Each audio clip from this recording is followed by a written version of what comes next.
I begin my Genesis project, kicking off my exodus around the globe in search of a cure for coronavirus. My name is Leviticus. As a scientist, I am a man of formulas, chemicals, and numbers. Any scientific investigation must begin with a book of rules. We are calling ours Deuteronomy. I must travel the world to find a cure. I'm taking with me my best associate, Joshua. He judges chemical reactions well. I'm also taking my crack virologist, Ruth. First, Samuel, my assistant, will gather information about the spread of the virus. Second, Samuel will book our flights to China, where the virus began. This is not the first pandemic. There have been many throughout world history.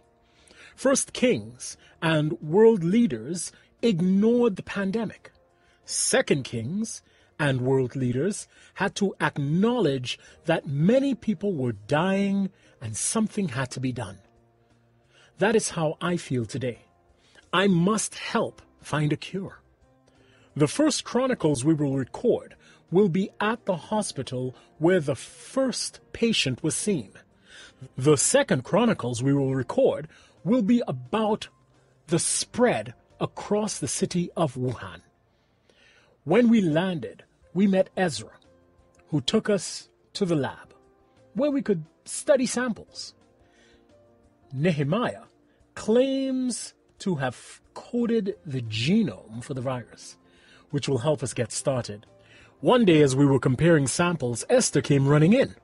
She said she lived on the same street as the lab, and her husband knew about the fish market where the virus may have started. His neighbor, Job, came over to tell us that he had lost his wife and sister-in-law on that same day. We had to act fast, or more people would die.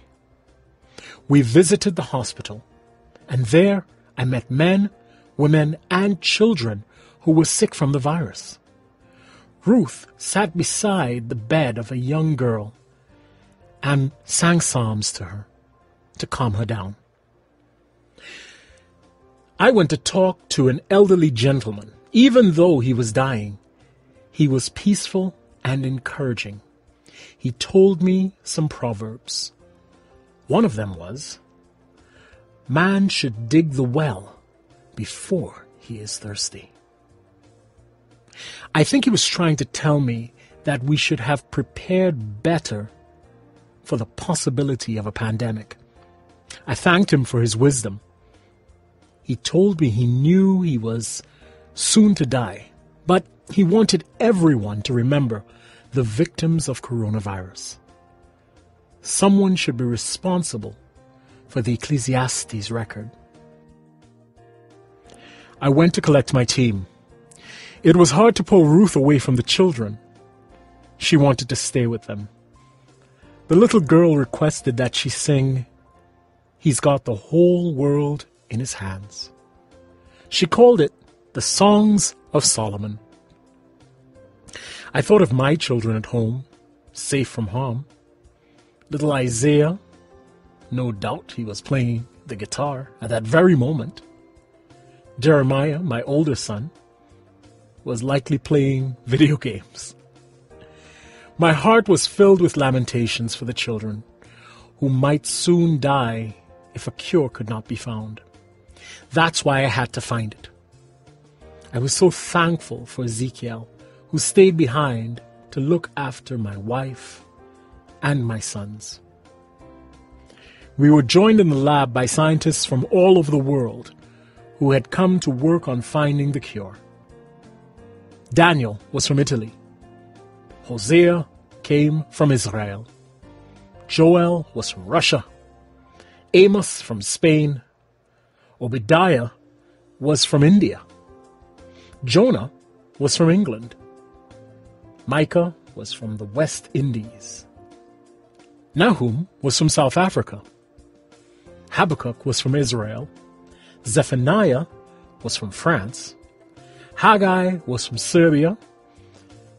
Zechariah was from Romania, and Malachi was from Japan.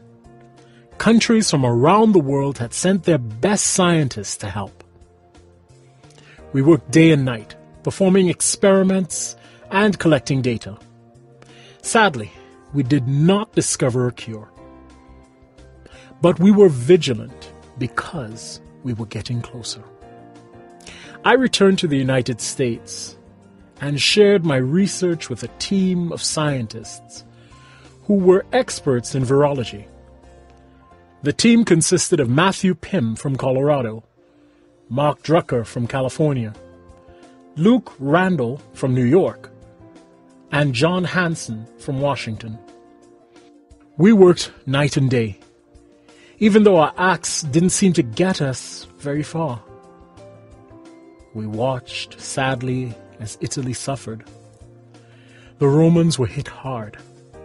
We got a call from Greece to let us know that the first Corinthians had contracted the virus.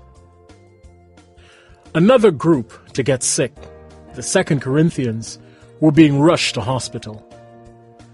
We got calls from friends and colleagues all over the world. I had studied in Turkey and got many calls from the people there, who used to be called Galatians, Ephesians, Philippians, and Colossians. I even got calls that a region in Greece was hit hard. 1 Thessalonians, where Greece is today, had been spared, but 2 Thessalonians recorded a case. I was despondent. I turned to my research assistant and I cried out, I wish Dr. Timothy Klein was still alive. He was a brilliant virologist and would be a great help to me in these dark times. My assistant responded, You mean the doctor they call 1 Timothy? Yes, I said in despair. My research assistant smiled. His son followed in his footsteps. He's a genius with pandemic outbreaks. They call him the 2nd Timothy. Titus, one of the chemists, looked up from his microscope. Why didn't I think of that? Philemon, what is his number? Philemon shook his head. I don't have it. But he works at the hospital of the United Hebrews. My friend James had worked with him for a couple of years, and he raved about how great he is. Great, I said. Here's our plan. First, Peter will call ahead and see if he works there. Second, Peter will ask him if he would be willing to join our research team. Philemon interrupted. I don't know how to tell you this, sir, but Peter was experiencing coronavirus symptoms. He had fever and a cough, so we sent him to the hospital. Dear God, I said. I had no idea. Okay, new plan. First, John will call the hospital. Second, John will try to convince Dr. Klein to come. Third, John will accompany me to the hospital to visit Peter. Jude spoke up. Sir, the hospitals are filled to capacity. They are only allowing patients in. You will not be allowed to visit. I knew the situation had grown dire.